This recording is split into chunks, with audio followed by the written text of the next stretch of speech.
कलाम ज़माने में ऐ खुदावंदा, तेरा कलाम ज़माने में ऐ खुदावंदा।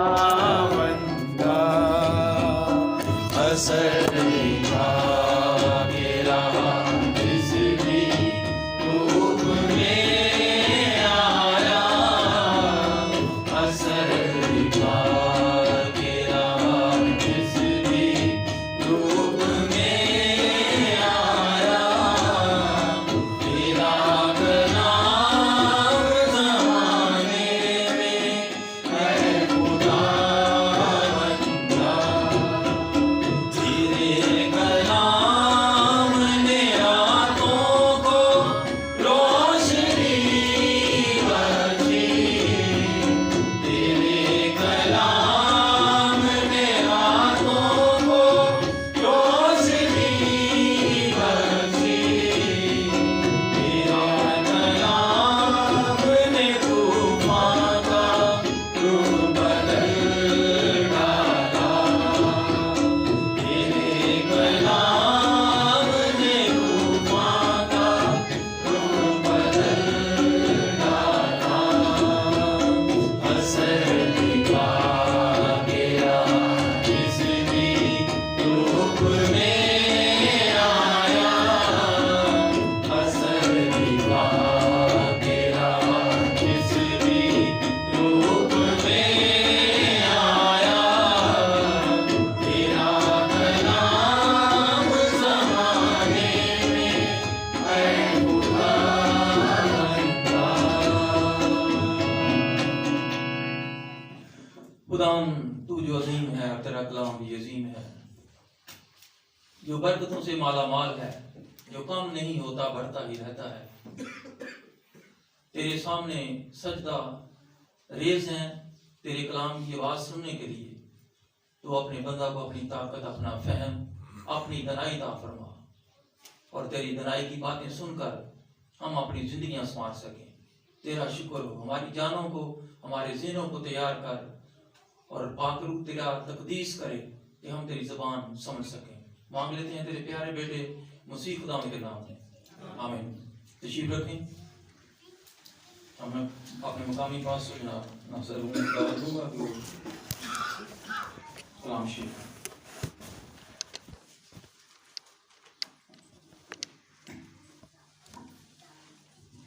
मसीह यीशु के अज़ीम और बाबरकत नाम में आप सबकी सलामती हो।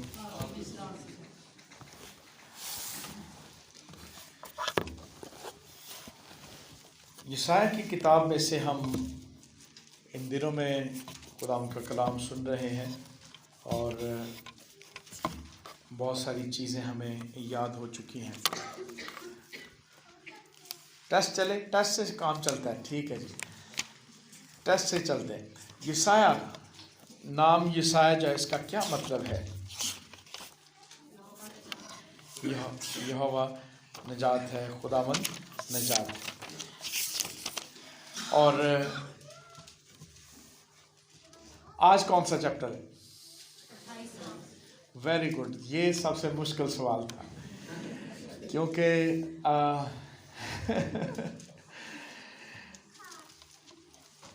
28वां बाब जो है उसमें हमें चंद एक बातें जो अहम हैं वो सीखनी है और उस पर खूब ध्यान देना है, बिल्कुल बारीक और बड़ी ही जब हम गौर से सुनेंगे तो हमें समझ आएगी।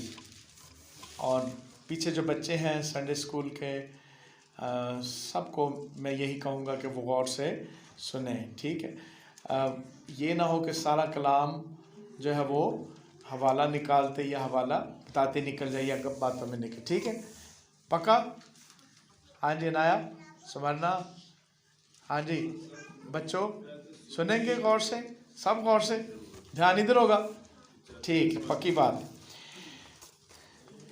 ये जो 28वां बाब है, इससे 28वें बाब से लेकर 31वें बाब तक एक ही मजमून है, लेकिन क्योंकि ये बहुत ही सख्त और सुनने के लायक है, इसलिए इसको आज 28वें बाब को एक ही चैप्टर को हमने सामने रखना है, क्योंकि अगर हम 31वें बाब तक जाएंगे तो फिर 1 बज सकता है ना, तो हमने 1 तो बजाना ही नहीं है ना, ऐसा ना, क्यों जी फारिज जी?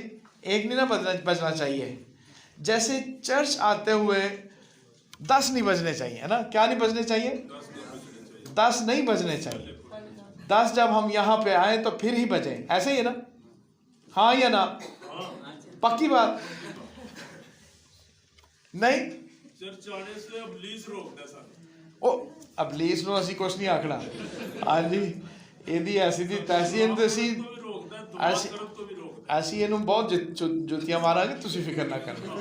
हाँ जी, गौर करें, वो अंदर ले आए हो तुसी और बाहर छड़ के हाँ जी, 10 नहीं बजने चाहिए। जब हम यहाँ पर आए तो कितने बजने चाहिए?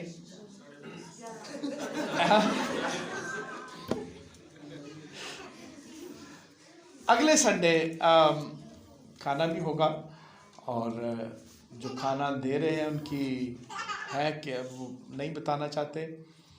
चावल होंगे यूथ और एल्डर सबान से, ख़ास तौर पर अभी से कि अगली दफ़ा के लिए ज़रूर तैयारी करवा लें।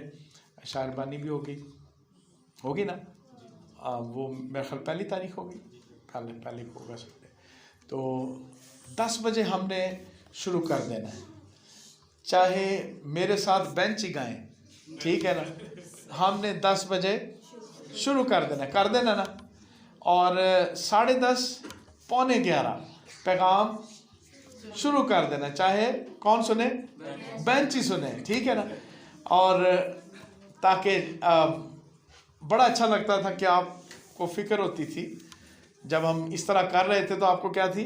फ़िक्र होती थी कि कहीं ये ना हो कि बेंच मेरे से कलाम सुन ले और मैं भी उससे सैर हो सकूं। वेट करना, इंतज़ार करना जो है वो बुरा लग रहा होता है कि हम खुदावंद को बिठा के, खुदावंद तो बेनज़र से इंतज़ार करिए, है ना? तो 10 बजे का टाइम है, तो फिर हम क्या करें? 10 बजे शुरू कर दें, कोई आए या ना आए। तो नेक्स्ट संडे से हमने जो बड़ी स्ट्रगल शुरू करनी है ना, बड़ी स्ट्रगल, वो क्या है कि 10 यहाँ पर आके बजे, है ना? बजे ज़रूर, लेकिन कहाँ पर? इधर आके 10 बजे, और हम लेट ना हों।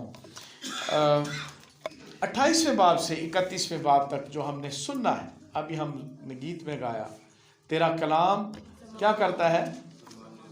ज़माने को क्या करता है?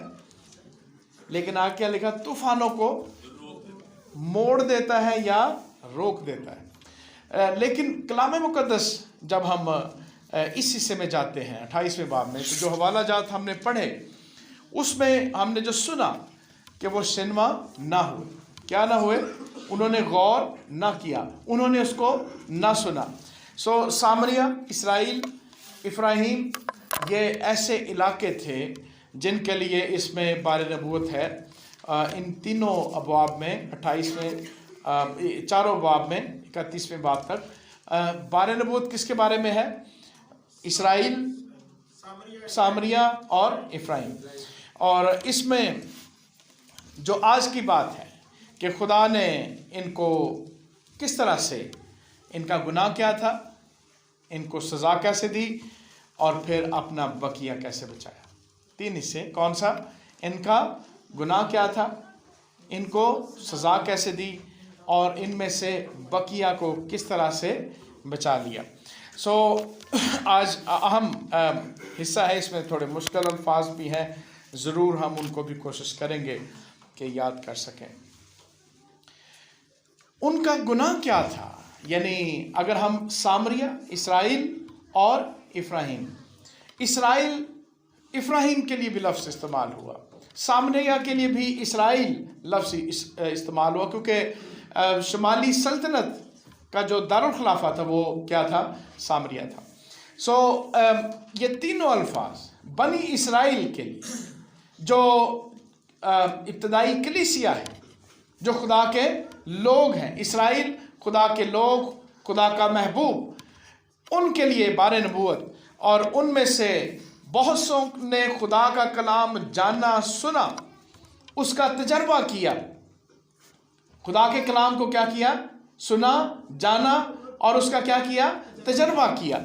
बनी इस्राएल जब निकले बाहर, कहाँ से? मिस्र से, तो उन्होंने भरपूर तजर्बा किया। बनी इस्राएल जब कनान तक पहुंचे तो उन्होंने बहुत ही ज़बरदस्त तरीके से क्या किया? उसका तजर्बा किया। और फिर जब वो उस मुल्क में पहुंच गए और फिर हम हैकल बनते हुए देखते हैं कि जब हैकल बनी तो फिर भी बनी इस्राएल ने भरपूर तरीके से उसका तजर्बा किया।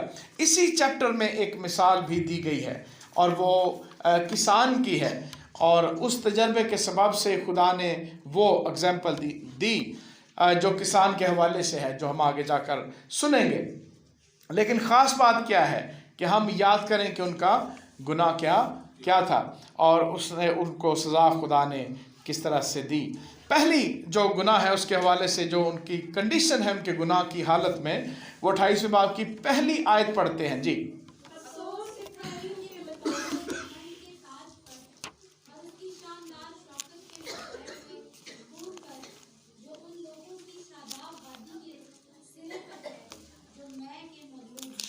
जी क्या नजर आया जी? 28वां बाब, उनके सर पर क्या है? घुमंड का ताज है। और वो घुमंड किस चीज़ का है वो भी आगे चलकर ज़रूर खुलेगा।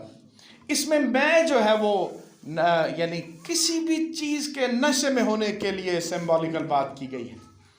उसका मतलब कि शराब पीकर घुमंड में आना नहीं है, बल्कि वो नशई होने का, नशे में होने का, किसी और चीज़ के नशे में होने का सिंबॉलिकल वहाँ पर बात की गई कि उनके सर पर क्या है? घुमंड का ताज है और उसकी शानदार शौकत के मुरझाए हुए फूल पर जो उन लोगों की शादाब वादी के सिरे पर है जो मैं के मगलूब है। यानी गौर करें कि उनका गुनाह क्या है। उनको घुमंड क्या है? फलसफा। उनका घुमंड क्या है? दानिश। उनका घुमंड क्या है कि खुदा उनके करीब करीब फिरता रहा और उन्होंने उसको लिफ्ट नहीं करवाई। खुदा उनको बादल में, खुदा उनको आके सतून में, खुदा उनके साथ गुफ्तगू करता हुआ, खुदा उनको पानी पिलाता हुआ, खुदा उनके लिए काम करता हुआ नजर आया। और उनको घमंड क्या है? इसी तरह ही होता है जब वो क्या शेर भी है कि रोज़ का मिलना जुलना क्या करता है? इज़्ज़त खो देता है। जो रोज़ का आना जाना या मिलना जुलना, जब हम जिस चीज़ के ज़्यादा करीब रहते हैं वो एक वक्त आता है कि अपनी अहमियत हमारे लिए खो देती है। और खुदा भी बनी इस्राएल के लिए इसी तरह हो गया। खुदा का इस हद तक करीब रहना कि तुम मेरी आंख की पुतली, तुम क्या हो? मेरी आंख की, मैंने तुम्हारी सूरत अपनी हथेलियों पर खोद रखी। उनका फलसफा कुछ और कहता है, उनकी दानिश कुछ और कहती है। उस दानिश में, उस फलसफे में खुदा जो है वो एडजस्ट नहीं होता है। और ये उनका गुनाह था कि वो इस नशे में थे कि उनकी दानिश, उनका फलसफा, उनकी ज़िंदगी के करीब करीब खुदा का रहना, ये उनको उसने क्या किया?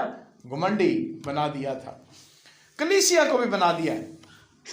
खुदा को हम क्या कहते हैं? बनी इस्राएल तो डरते थे ये कहने से। बहुत कम उन्होंने खुदा के लिए बाप लफ्ज़ इस्तेमाल किया, बहुत कम। शागिर्दों ने कहा कि ऐ खुदावंद हमें भी दुआ करना सिखा, जिस तरह से यूहन्ना ने क्या किया था अपने शागिर्दों। और यीशु मसीह ने क्या कहा? जब तुम दुआ करो तो क्या कहो? दुआ का मतलब है कि जब खुदा से गुफ्तगू करो, बात करो, तो उसको मुखातब जब करो तो क्या कह के करो? ऐ हमारे बाप। तो बिगड़ने की तो बात आ गई या नहीं आ गई? कि हम खुदा को क्या कहें? माने या, और आगे 29वें और 30वें बाब में भी वो ये कहेगा कि होंठों से तो मेरी ताज़ीम करते हैं, और इनके दिल मुझसे दूर इज्जत तो करते हैं, ताज़ीम करते हैं, यहाँ से होंठों से, होंठों के आगे जो है वो कुछ और है। लेकिन यहाँ पर जो इज्जत खोने की बात है कि कलीसिया में भी खुदा इज्जत नहीं पा रहा। क्यों नहीं पा रहा? क्योंकि वो हमारा क्या है? बाप। वो इस हद तक करीब हो गया, इस हद तक उसने करीब रिश्ता जो है। वैसे तो हम भी अपने अब्बे को तो वैसे हम कुछ समझते ही नहीं, ऐसे ही ना हो जाता है ना। घर में जो अब्बा है वो उसको हम ओ अब्बा तेनू की पता है ना। मोबाइल जब वो बाबा आपको नहीं आता, मुझे दे, मैं अभी करके ना। आजकल का दौर गौर करें कि जो घर में अब्बा है वो क्या है, अहमियत। कई लोगों को मैंने उनके बाप के जाने के बाद रोते देखा कि ओहो उदो तो पता ही लगा साडा अब्बा बड़ा कीमती सी, है ना, बड़ी अहम वो था।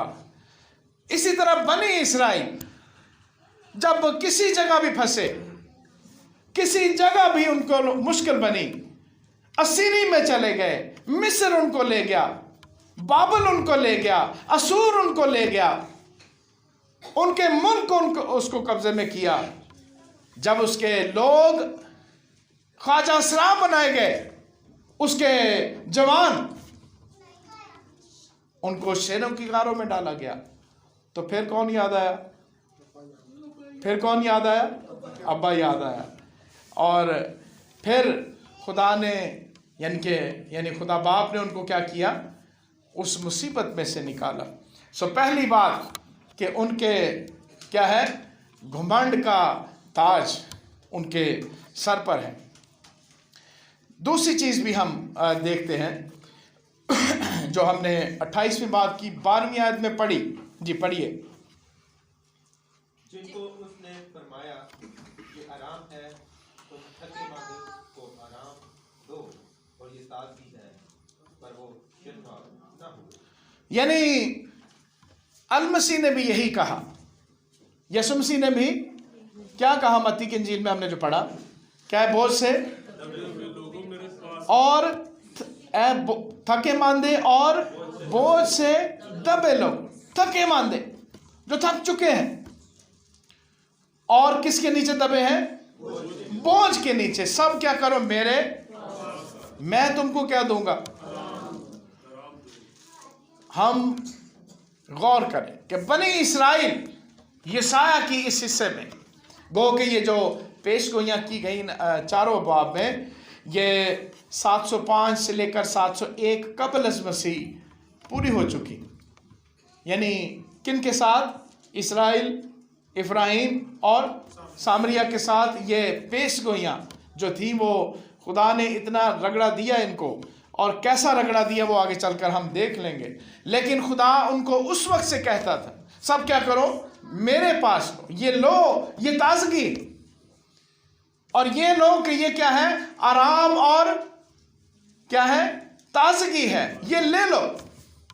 लेकिन बनी इस्राइल, सामरिया ने, इफ्राहिम ने, और जो बनी इस्राइल है उसके सारे कबीलों ने उस खुदा के आराम को और उसकी ताजगी से क्या किया?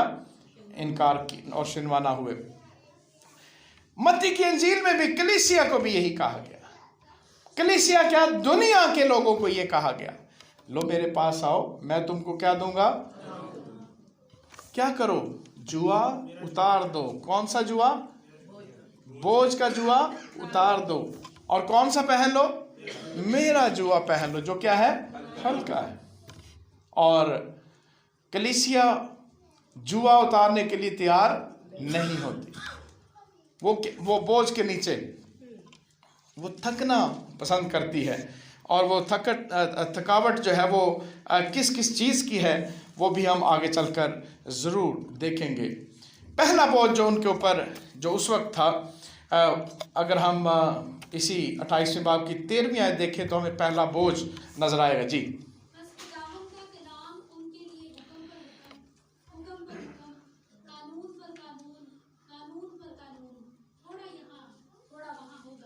ताकि वो चले जाएं और पीछे गिरे और शिकस्त खाएं और दाम में फंसे और गिरफ्तार हैं। नतीजे तक ले गया। पहला बोझ क्या है?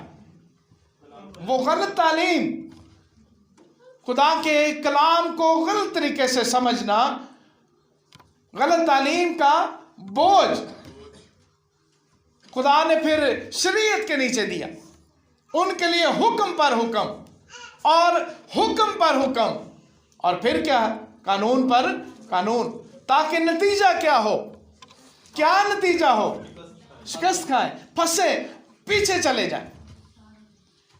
अगर आप आज गौर करें कलीसिया के ऊपर, जो कौन सी कलीसिया है? शरीयती कलीसिया है, जो नेक माल पर भरोसा करती है, जो उसके सबब से नेक माल और शरीयत के सबब से जिंदगी हासिल करना चाहती है।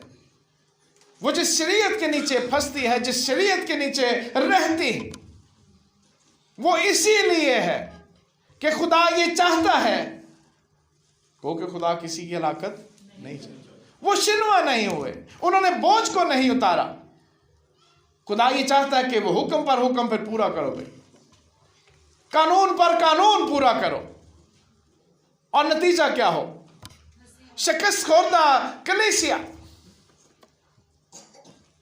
और इस हद तक शिकस्त खुर्दा आगे चलकर हम देखते हैं कि वो अपनी खताओं और अपनी जो शरीयत बनाई उसके नीचे दबते चले जाते हैं, और नतीजा बिल्कुल फ़र्क निकल आता है। चौथी बात, यानी गलत तालीम जो काहिन और नबी रोया में देते रहे, उसके हवाले से भी हम इसी में देखते हैं कि काहिन क्या है, किस में चूर है। वो गलत तालीम जो है वो देते जाते हैं। अगर 28वें बाब की हम 7वीं आयत देखें, 7वीं, लेकिन ये भी बैखोरी से डगमगाते और नशा में लड़खड़ाते हैं। काहिन और नबी भी नशा में चूर और मैं में गर्क हैं। वो नशा में झूमते हैं, वो रोया में खता करते और अदालत में लफ्ज़िश खाते हैं, क्योंकि सब दस्तरखान जी थैंक यू। 7वीं आयत तक। 7वीं आयत में क्या लिखा है कि वो कौन सा कलाम? काहिन क्या कर रहे हैं, नबी क्या कर रहे हैं? वो मैं के नशे में नहीं है। फिर मैं उस समय बात है, वो गलत तालीम, वो दुरुस्त तालीम नहीं दे सकते। और क्या होता है? बोझ के नीचे है कलीसिया। बनी इस्राएल बोझ के नीचे है, कभी ये सिरते हैं, कभी बाल है। अगर हम आगे जब हम जाएंगे तो असूर और मिस्र के वसीले से खुदा ने इनको सज़ा दी, इसी में हम पढ़ेंगे। और सज़ा क्या होती थी कि ये फिर उनके माबूदों को पूजना शुरू कर देते थे, उनसे खौफज़दा होते थे। और यही हम गौर करें कि इस वक्त बनी इस्राएल, इफ्राइम कौन है? इफ्राइम बैठा है जी, इफ्राइम। ये इफ्राहिम कौन है?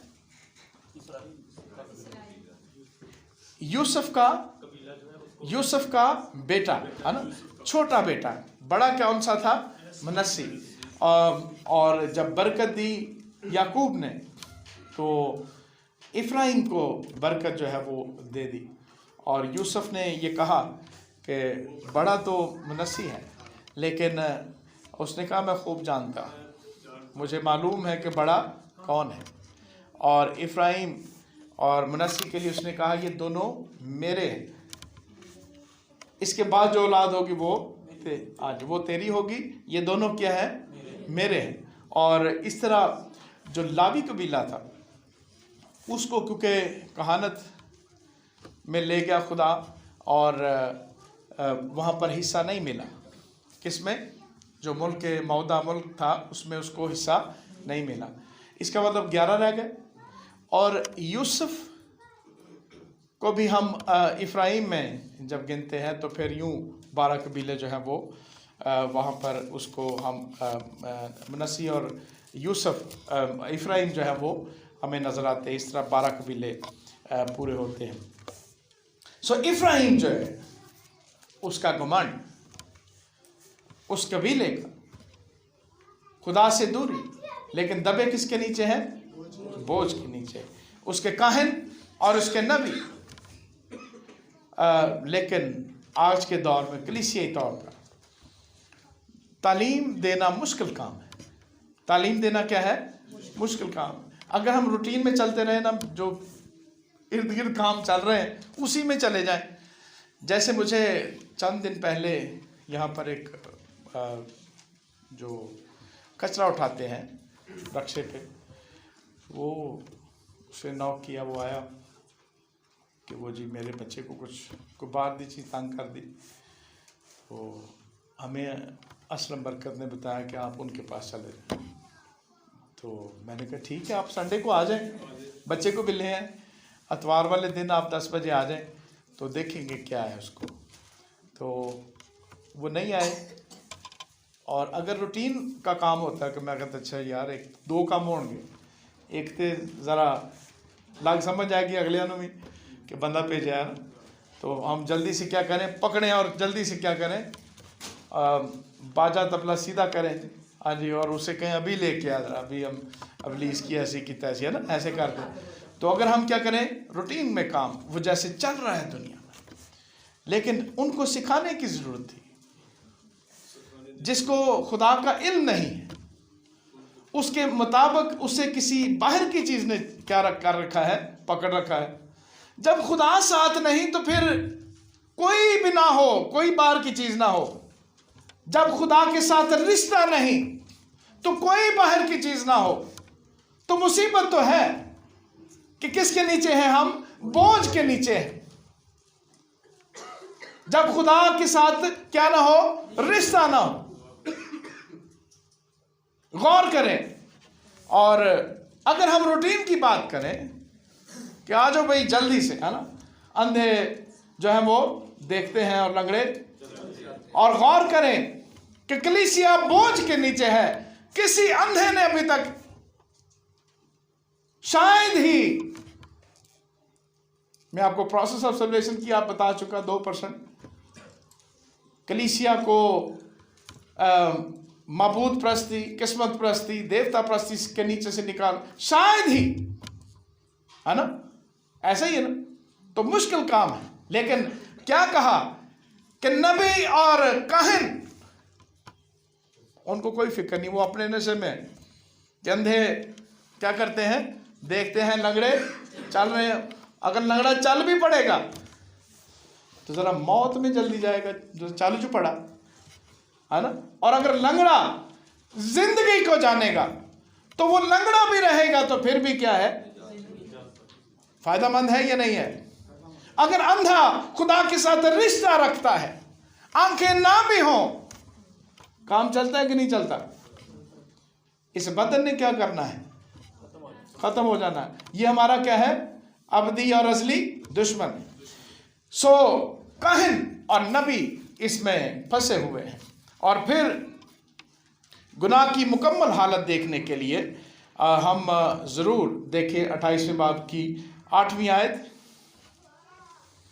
क्योंकि सब दस्तरख्वां कैद और गंदगी से भरे हैं, कोई जगह बाकी नहीं। दस्तरखान जी, वो किसको दानिश सिखाएगा, किसको वाज करके समझाएगा? क्या उनको जिनका दूध छुड़ाया गया, जो छातियों से जुदा किए गए? क्योंकि हुक्म पर हुक्म, हुक्म पर हुक्म, और कानून पर कानून, कानून पर कानून, थोड़ा यहाँ थोड़ा वहाँ। शुक्रिया। सारा दस्तरखान किससे भरा है? ये बड़ी ज़बरदस्त मिसाल है। कैसे ज़रा हमारा भी दिल जो है वो ख़राब होता है ना, लफ्ज़ क्या पढ़ते ही क्या होता है, लेकिन मिसाल बड़ी अच्छी है। उसको सिखाएं क्या, जो खुद ही फ़लसफ़े और तालीम से जकड़ा हुआ, किसी भी तालीम से, वो अपनी ही कैद दस्तरखान पर करता है। उस पर आप खुदा की तालीम के जो अच्छे और ज़बरदस्त खाने हैं उस दस्तरखान पर नहीं सजा सकते। गौर करें कि दस्तरखान पर आप अच्छी और आला तालीम, खुदा की हकीकी तालीम उसके ऊपर क्या नहीं कर सकते, बिछा, ताकि क्या हो, लोग शेर हो। जो ऐसे फलसफी है, जो ऐसे तालीम में जकड़े हुए, वो अपनी ही क्या करते हैं, क्या करते हैं, उस दस्तरखान को भर देते। कौन खाएगा? सारे ही क्या करेंगे? जो फलसफी होंगे वो सारे के सारे। आप बहुत सारी जगहों पर जाकर देखें, आप कलीसियाओं में चले जाएं, उस वक्त बनी इस्राइल में ये था, आज कलीसिया में ये है। आप हकीकी तालीम नहीं दे सकते, आप हकीकी तालीम नहीं दे सकते, मुश्किल है। वैसे तो शुरू में ही यहाँ पे जब हमें आया, वलीमा हुआ यहाँ पे, वो गाना बांधा हुआ था, वलीमा था कि क्या था, ये चारी का, अभी बिल्कुल शुरू के दिन थे। तो जब मैं ऊपर गया तो मुझे कहा उन्होंने दुआ कर दें। तो वैसे ही मैंने पूछा ये गाना क्यों बांधा है, वैसे ही पूछा, सारे चुप, कोई पता नहीं गाना क्यों बांधा, किसी को नहीं पता। मैंने कहा चले फिर बताएंगे। बहरहाल मैंने दुआ की और मेरे पीछे उस वक्त जो 3 हाँ जी मुजरब और ज़बरदस्त शख्सियात थी वो आ मौजूद थी। उन्होंने कहा जी ये सवाल आपने किया तो ये पढ़ाएं। मैंने कहा जी जब मैंने आपको अपने मुखालिफ करना होगा तो फिर पढ़ाऊँगा। ये साफ इसी तरह मैंने कहा जब आप कलीसिया को अपने खिलाफ करना होगा ना, मैं उस वक्त पढ़ाऊँगा। उन्होंने उस वक्त कहा नहीं हम खिलाफ नहीं होंगे। तो बाद में तो वो बात गलत साबित हो गई कि वो खिलाफ हो गए, लेकिन उस सबब से नहीं हुए। वो मैंने पढ़ाया कि ये किसकी रक्षा है, ये हनुमान की रक्षा है। ये गधों और घोड़ों को डालते। तो जब ये बता दिया, हंसो सर जी खोल कैसे ये किसको पहनाते हैं, गधों और घोड़ों। और ये किसकी रक्षा है, ये हनुमान की रक्षा है। और अगर आप कभी हनुमान की वो देखें कलाई, उसके ऊपर भी आपको ऐसी चीज़ें नजर आएंगी। लेकिन उन्होंने उस वक्त सुन लिया। मैं लाहौर में विहाड़ी में अपनी कलीसिया, अपने यानी घर जहाँ पर वालिद साहब ने 40 साल खिदमत की, तो उसी कन्वेंशन में जब बाकी सारा सुन लिया, आम जिंदगी, बच्चों की पैदाइश और मौत के बारे में, जैसे मैं शादी पे आया ना तो कई दुल्हे गुस्से में आ गए। उन्होंने कहा जी घर में जाकर मेरी शादी होए ना होए, हाँ जी मैं ऐसी चीज़ां जरूर करनी तो ये एक मुश्किल मरहला है कि, और यहाँ पर क्या है कि हम बोझ के नीचे, और खुदा क्या कहता है कि वो शिनवा ना हुए, वो क्या ना हुए, जो बीच में बताने वाले भी थे, गो के काहिन और नबी का भी बता दिया कि वो उसी रविश में चल रहे। लेकिन अगर किसी ने बताया भी तो वो क्या ना हुए, शिनवा ना हुए। और फिर गुनाह की हालत की तरफ भी हम जो सज़ा देने वाले ने क्या किया वो भी हम चंद बातों में देख लें जी। 28वें बाब की 2 आयत से 4 आयत तक।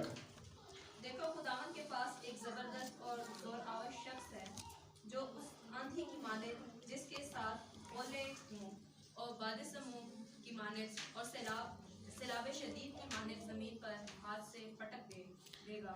इफ्राइम के मतवालों के घुमंड का ताज पामाल किया जाएगा और उसकी शानदार शौकत का मुरझाया हुआ फूल जो उस शादाब वादी के सिरे पर है पहले पके अंजीर की मानी होगा, जो गर्मी के अयाम से पेशतर लगे, जिस पर किसी की निगाह पड़े और वो उसे देखते ही और हाथ में लेते ही निकल जाए। शुक्रिया, हाथ में लेते ही क्या करे, निकल जाए।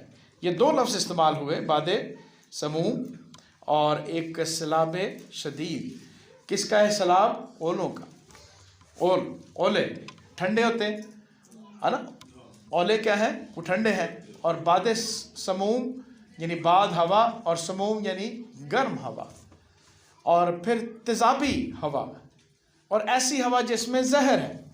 आजकल ज़रा स्मोक का दौर है ना, वहाँ जाकर सांस ही नहीं आता, स्मोक, और फिर बाद समूम उससे भी ज़्यादा ख़तर।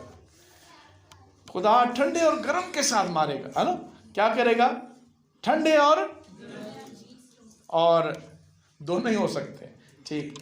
और ये नतीजा है किसका?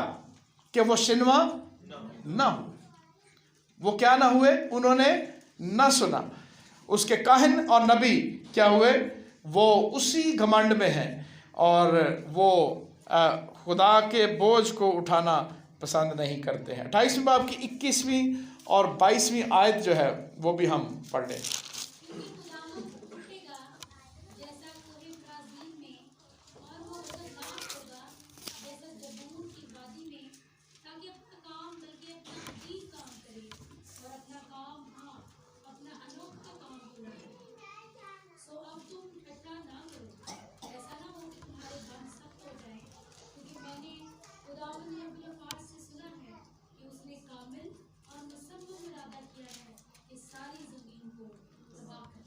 क्या इरादा किया है?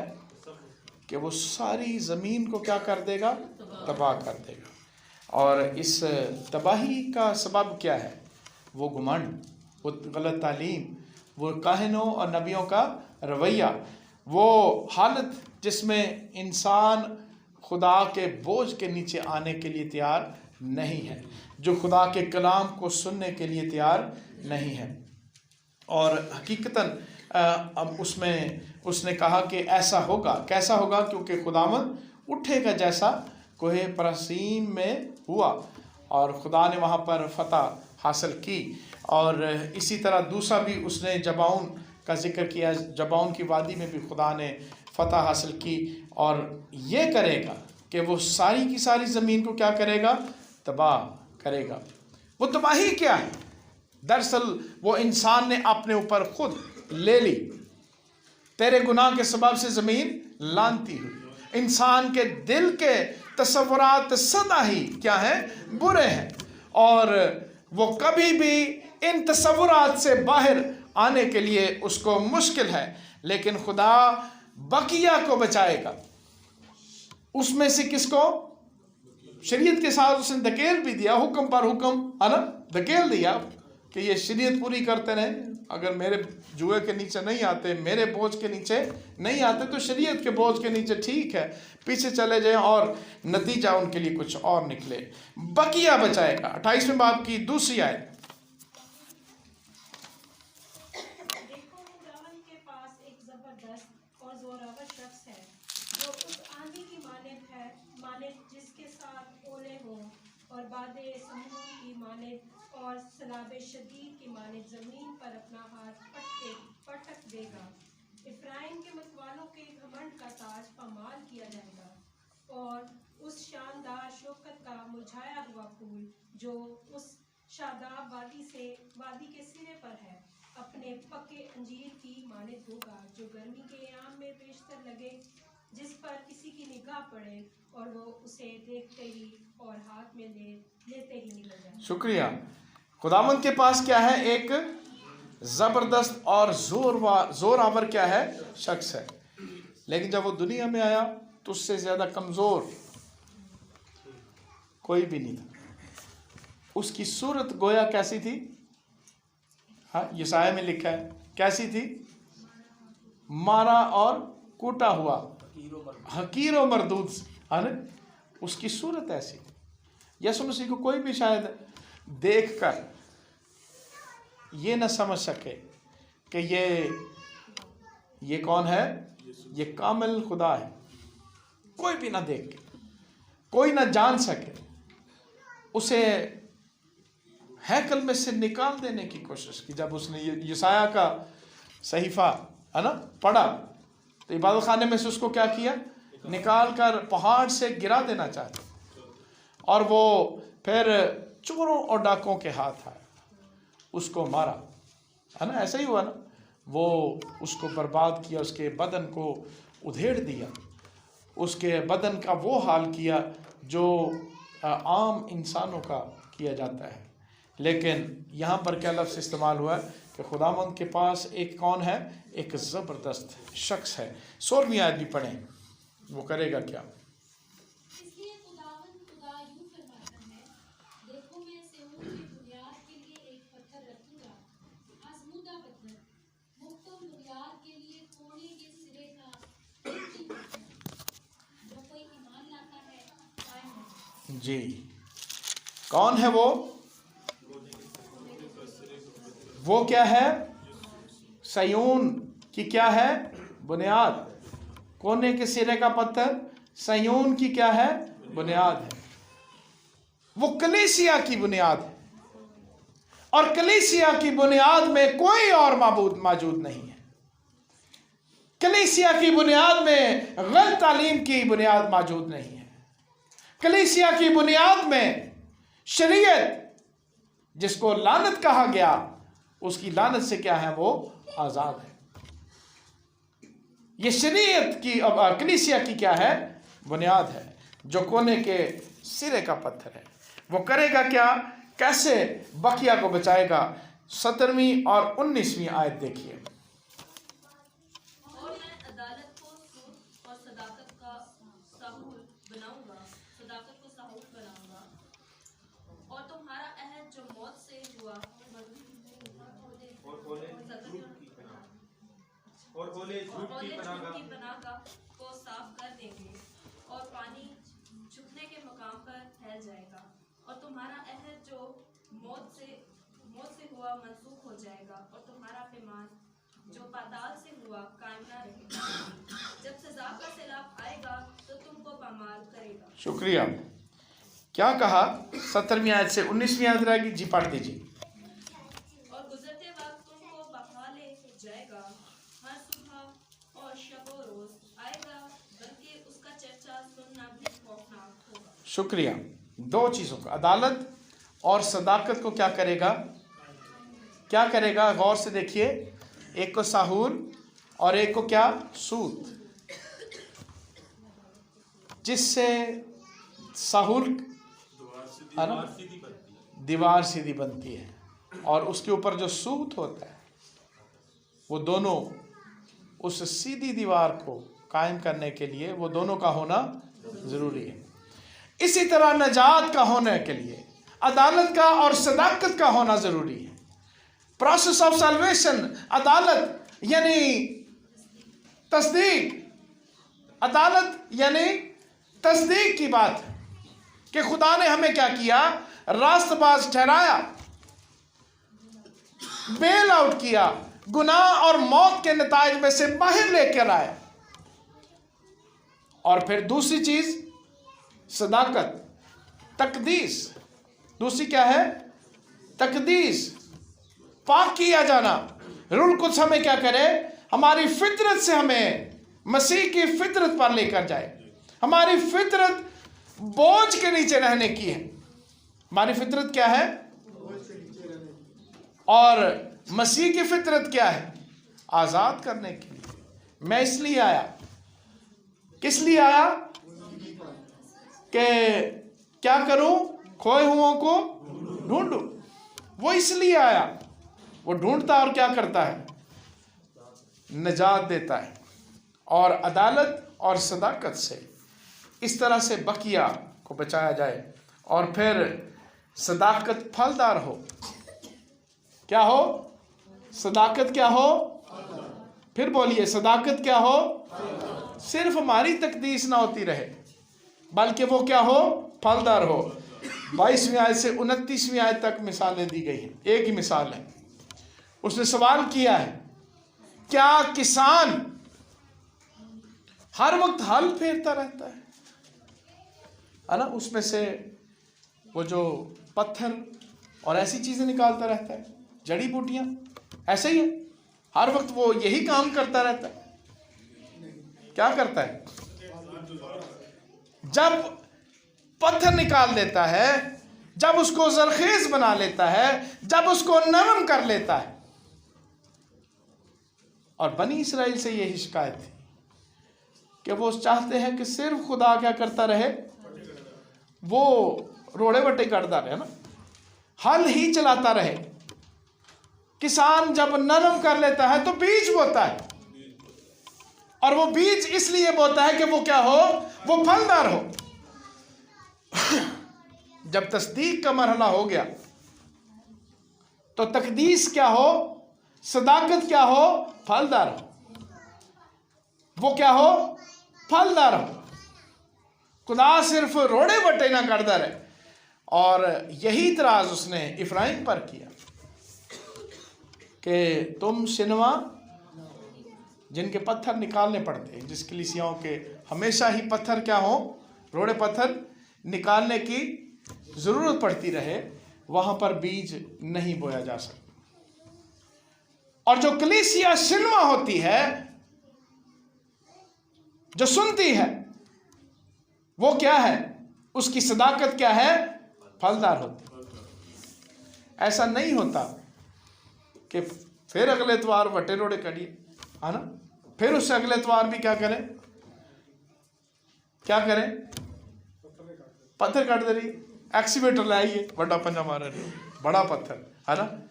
और टेक्सला क्या है, त्रासीदा पत्थरों का शहर, निकलते रहेंगे, निकलते रहेंगे, जरखेज नहीं होगी, बीज फलदार नहीं होगी, सदाकत नहीं होगी, होनी के होन बोल नहीं होगी, होगी कि पत्थर ही निकालते रहे, हाँ या ना,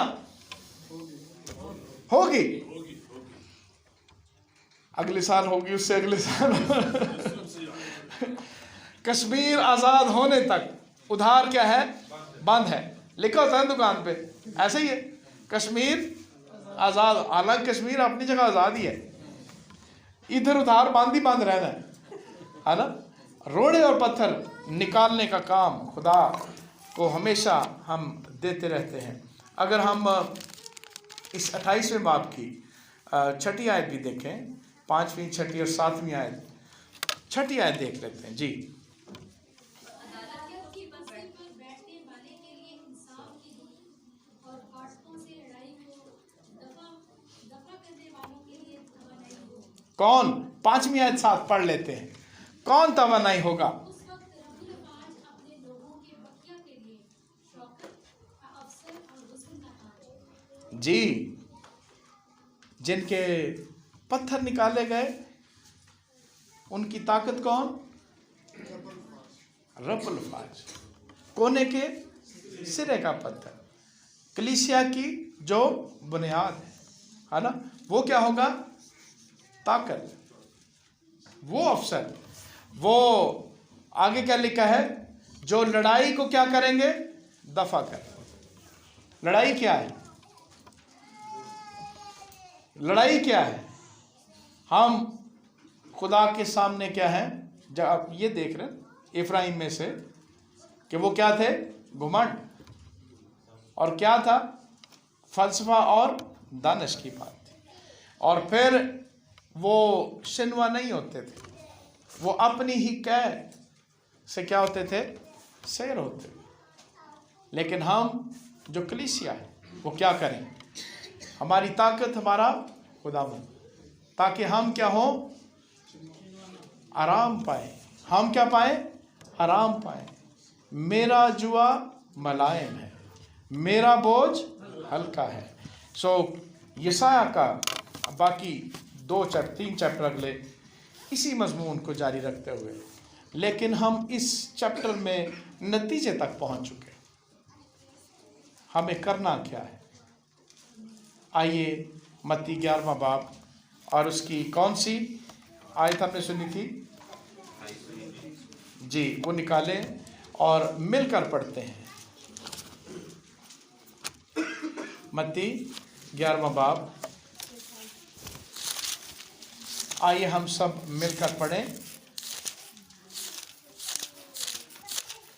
जी।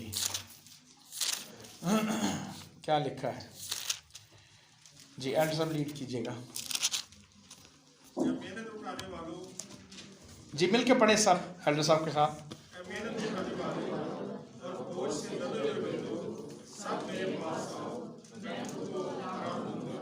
मेरा जुआ अपने ऊपर उठा लो और मुझसे सीखो, और दिल का फरोख्त को तुम्हारी जाने आराम पाएगी, क्योंकि मेरा जुआ लायक है और मेरा बोझ हल्का। आइए हम अपने सर को झुकाएं और गौर करें कि हम शिनमा होंगे या नहीं। हम किस तरह से खुदा से उसके सदाकत और अदालत की बरकत को अपने अंदर कायम व दायम रख सकेंगे। हम अपने सरों को झुकाएं